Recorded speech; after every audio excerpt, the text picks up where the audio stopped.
దాదాపుగా ఈ టెక్నాలజీ సంస్థ మొత్తం మత్స్యకారులకి ఉపయోగపడే విధంగా తయారు చేస్తూ ఉన్నాం. 7 ఎకరాలు ఒక డిఫెన్స్ టెక్నాలజీ సంస్థకి ఇస్తే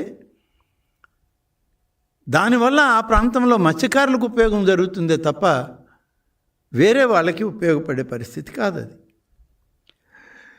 మత్స్యకారులకి ఇంకా భద్రతను ఎక్కువ చేస్తుంది.